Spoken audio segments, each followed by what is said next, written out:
আরে দাঁড়া শালা, কই পালাবি? ইয়া, এই নদীতে পাথরকে ফেলেছে। আমি ফেলেছি। তাহলে মর শালা। হ্যাঁ ভাই, এই নদীতে জল পাটা আছে, চল ওকে ডাকি। আরে না ভাই, ও মেরে ফেলবে। তাহলে আমি ডাকতাছি। এই নদীতে পাথরকে ফেলেছে রে। এই ফেলেছে। শালা মর তাহলে। আরে শোনো, তুমি তো জল পাটা আর তুমি তো সবার ইচ্ছা পূরণ করো, কিন্তু তুমি সবাইকে মেরে ফেলছো কেন?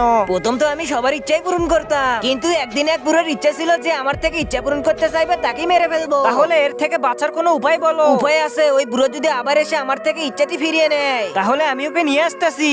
তার আগে তোমরা যদি এই দুইটা ছবিকে ভালোবাসো তাহলে একটা লাইক আর একটা সাবস্ক্রাইব করো, আর যদি কিছু না করো তাহলে আমি ভাববো তোমরা এই দুইটা ছবিকে ভালোই বাসো না। এই বুড়া দাদা, তুমি কি সবাইকে জলপাটার কাছে মরার ইচ্ছার কথা বলেছো?